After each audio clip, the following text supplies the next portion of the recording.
School of Management Studies IGNOU presents an audiobook on the course Mmpc 008 Information Systems for Managers for MBA program.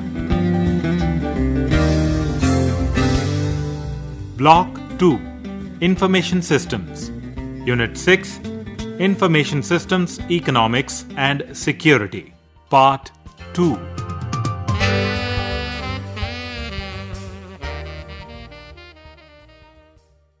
Protecting computer resources and disaster recovery. Crimes involving illegal system access and use of computer services, network, smart devices used over internet has increased. Hackers make use of their knowledge to gain access to other systems. An intruder may alter the data or destroy the data or may even have full control of the systems, making them unusable and useless just by writing a small program. To have control over such intrusions and malpractices, organizations use various methods. For personal identification, use of biometrics like fingerprint, iris and retina scan, face recognition are popular apart from the legacy system of user ID and password. One-time password (OTP) is also used based on the nature of user's business. For example, a bank may use OTP for each transaction by its customers. OTP is sent to the registered mobile of the user. Unless both the transaction password and the OTP is correctly entered, bank system will not allow to move further.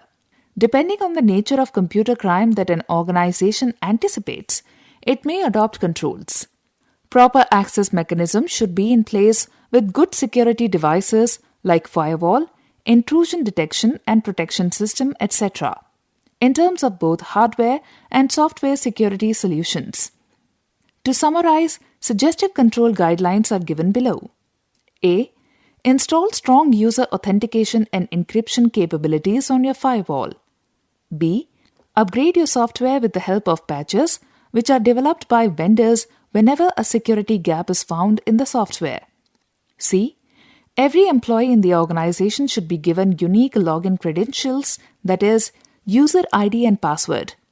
All such credentials should be changed regularly by the individual. System should prompt users to change the password periodically, say after every 90 days. D. Separate zones should be created and maintained for different category of users. For example, an academic institution should have separate access zone for its employees, students, and general public. Dedicated servers for applications that communicate with outside world may be deployed. E. Audit trail must be used to track access log. A document once created cannot be changed without leaving an audit trail. Integrated software solutions like ERP packages, for instance, maintain audit trail.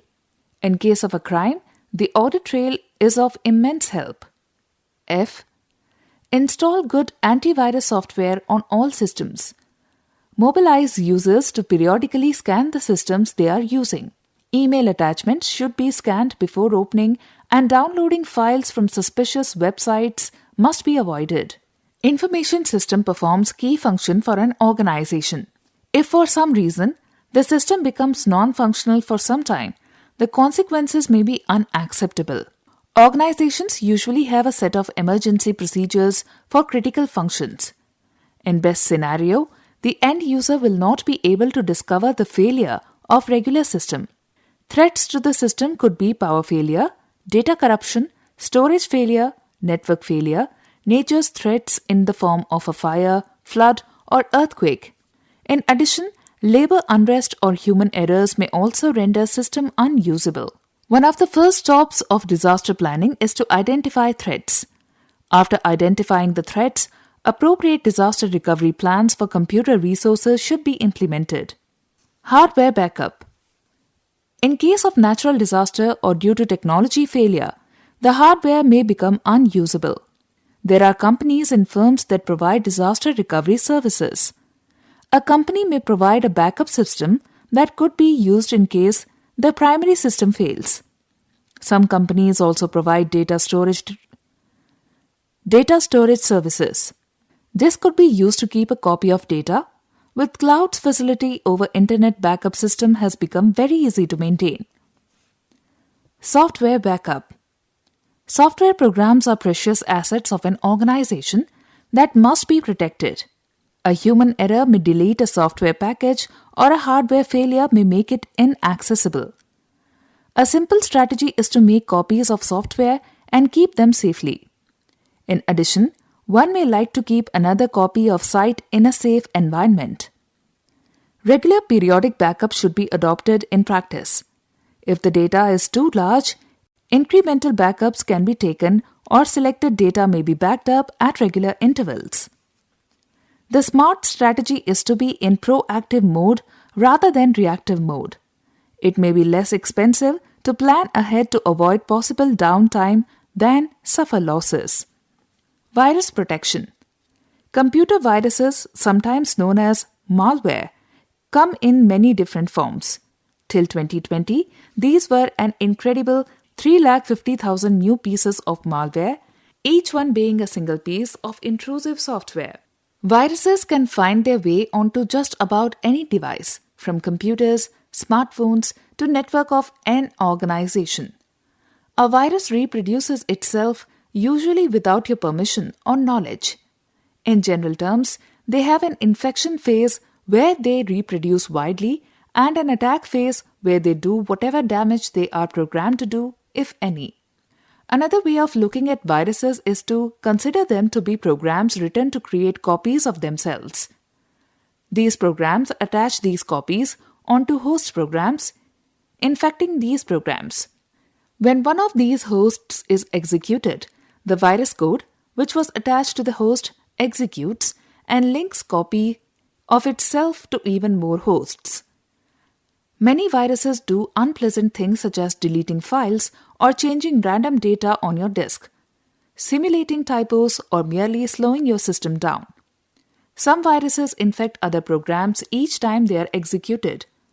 Other viruses infect only upon a certain trigger. This trigger could be anything, a day or a time, an external event on your system, etc. Viruses often delay revealing their presence by launching their attack only after they have had ample opportunity to spread. This means the attack could be delayed for days, weeks, months, or even years after the initial infection. However, viruses are only one way your data can be damaged. You must be prepared for all threats, many of which are more likely to strike than viruses, such as storage failure due to hardware problem. All software and data reside in storage. There are many other threats to your software and data that are much more likely to harm you than viruses. There are a large number of virus types. The most common computer viruses are categorized as macrovirus. This type of virus is normally found in Microsoft Word and Excel files. This virus increases the size of files when it infects them and attaching its own generated codes. Once a macrovirus infects a file, it can easily spread to other computers when that file is shared, for example, via email or copied through the storage media. Boot sector virus. This is the oldest virus affecting the startup or boot process. Back in 90s, these viruses were spread through floppy disks. Nowadays, they attach themselves to emails or USB sticks. If your computer catches one of these, you'll need to carry out a full system reformat. Trojan horses. Used by cybercriminals, Trojan horses are disguised as normal programs, tempting you to install them on your computer. Once installed, the viruses gain access to your computer's files and capture your private data, think passwords, and online banking information. This can then be used by hackers to make online purchases with your bank account or expose your private information. Overwrite virus. These viruses typically take over a file and wipe the original code without you even knowing it. Once deleted, the original files cannot be recovered and the data is lost. They often spread through emails via attachments or through file downloads on the internet. Browser hijacker. This virus hijacks your internet searches and redirects you to pages you didn't even want to visit. While not as harmful as other types of viruses, they trick you rather than steal from you. Browser hijackers are still an annoying problem since they significantly lower your system when surfing the internet. Web scripting virus. Web scripting viruses are very clever little bugs that blend into the background of popular websites, usually social media platforms. They disguise themselves as normal links, tempting you to click on them. Once you click, they steal your information. They can send spam to your system and damage your data and can spread faster than most viruses. Polymorphic virus. A polymorphic virus modifies whenever it replicates. This makes it hard for most antivirus programs to keep up. Once it's found its way onto your computer, usually through an email attachment or a download from a suspicious website, it has free rein to delete your files, steal your data, and generally sabotage your system. Resident virus. This is the most common type of virus. It finds way into your computer's memory completely uninvited and resides there. Resident virus can come from email attachments, infected download, or shared files. Multipartite virus. They usually spread through .exe files, so programs like Word and Excel. These viruses eat up your virtual memory. You start getting messages like your computer has low virtual memory, resulting in a sudden slowing down of your computer. Space filler virus. This is also known as cavity virus. These viruses find the empty spaces in a program code and add their own code. This way, they don't alter the size of files but corrupt the program itself. They are, however, very rarely found. Cybercrime and cybersecurity. With internet overpowering the huge base of population globally, cybercrime has emerged as a big threat to individuals and organizations. Cybercrime is a criminal activity that either targets or uses a computer network, or a networked device. Such activities are carried out by individuals or organizations. Types of cybercrime may involve fraud with individuals' emails, phishing, and sending spam mails, personal or corporate data stealing and using, cyber extortion and ransomware attacks, cyber spying to access government or company data, etc. Cybercriminals use viruses and malware to commit such crimes, including the denial of service (DOS) attack. If such a situation prevails, then total business comes to halt as credentials are lost and the system goes in control of the cybercriminals. Cybersecurity is the application of technologies, processes, and controls to protect systems, networks, programs, devices, and data from cyber attacks. It is to be noted that information security deals with protecting the integrity and privacy of data, both in storage and in transit. Cybersecurity is required as a secret weapon against cybercriminals with the aim to reduce the risk of cyber attacks and protect against the unauthorized exploitation of systems, networks, and other such resources. Since it is applicable to all, working online through internet, governments have made it mandatory for the organizations in their countries to have sufficient control mechanisms deployed. In India, Companies Rules 2014, framed under the Companies Act 2013, requires companies to ensure that electronic records and security systems are secure from unauthorized access and tampering. Similarly, Reserve Bank of India, RBI, provides guidelines for banks to secure banking businesses. All the banks are supposed to mandatorily follow the ISO IEC 27001 and ISO IEC 27002 standards for ensuring adequate protection of critical functions and processes. Similarly, SEBI requires stock exchanges, depositories, and clearing corporations to follow standards such as ISO IEC 27001, ISO IEC 27002, and COBIT 5.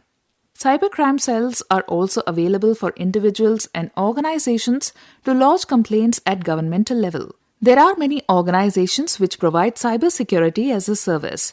They provide complete solutions to mitigate and resolve issues related to cybercrimes. CERT-In. In accordance with the IT rules, the Computer Emergency Response Team of India, CERTN, came into existence in 2004 in the Ministry of Electronics and Information Technology, MEIT, Government of India. It is operational since January 2004. CERTN is the nodal agency responsible for collection, analysis, and dissemination of information on cyber incidents and taking emergency measures to contain such incidents. It responds to computer security incidents as and when they occur. CERTN has been designated to serve as the national agency to perform the following functions in the area of cybersecurity: collection, analysis, and dissemination of information on cyber incidents, forecast and alerts of cybersecurity incidents, emergency measures for handling cybersecurity incidents, coordination of cyber incident response activities, issue guidelines, advisories, vulnerability notes, and white papers relating to information security practices, procedures, prevention, response, and reporting of cyber incidents.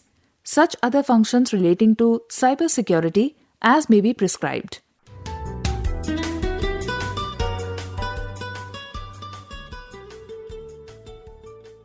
Information System, Success and Failure.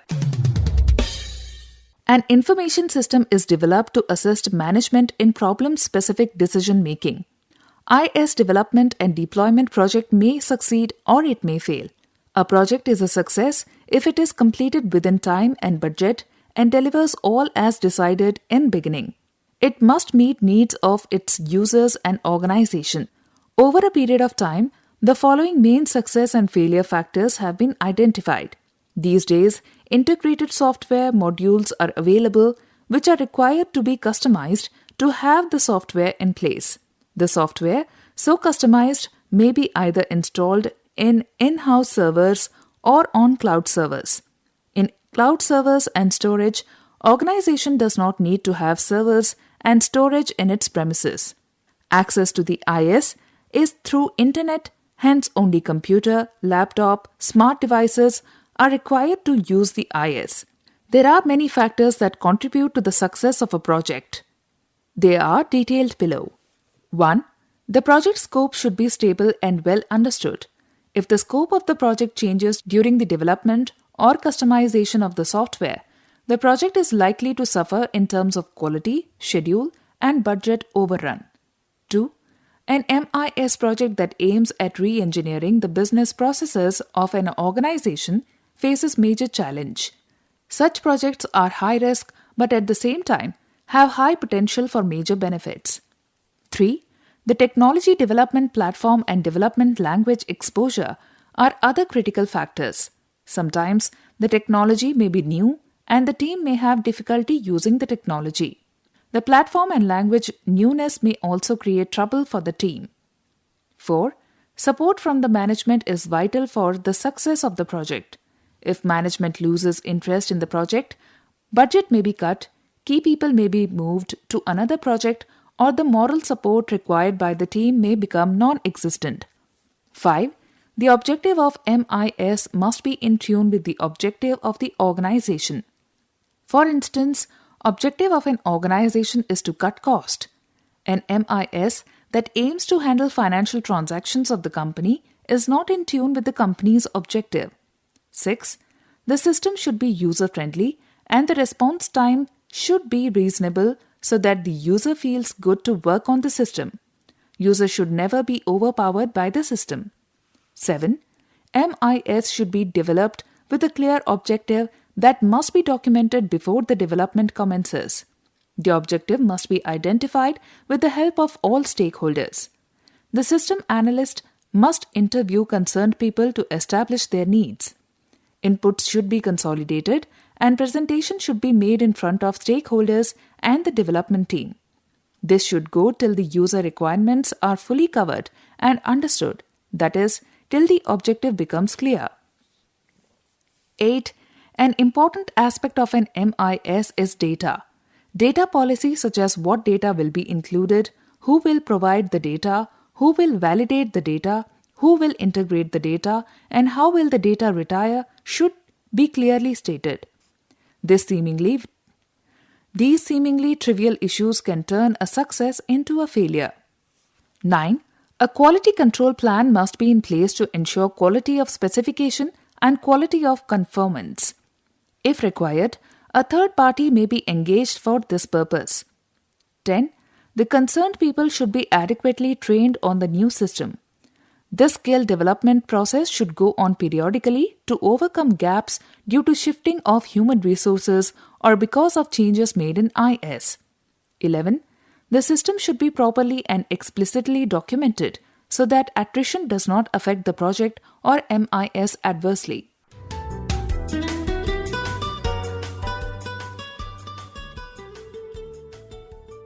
Summary.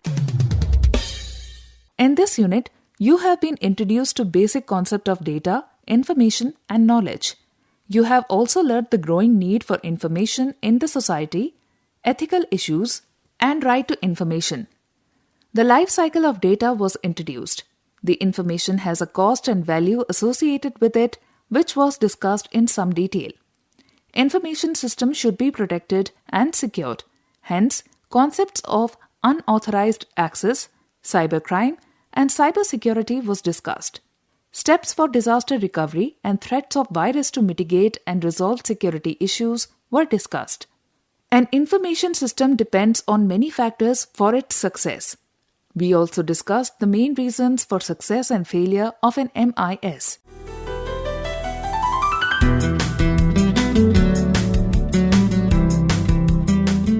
We were listening to the audiobook by the School of Management Studies IGNOU for MBA program, course code Mmpc 008, Information Systems for Managers. Course Coordinator, Professor Anurag Saxena, School of Management Studies IGNOU. Voiceover by Renuka. Edited by Ruchi Sharma. Program assisted by Jagbandhu Jana. Program produced by Dr. Manoj Kumar Singh. This program was brought to you by Electronic Media Production Center of Indira Gandhi National Open University.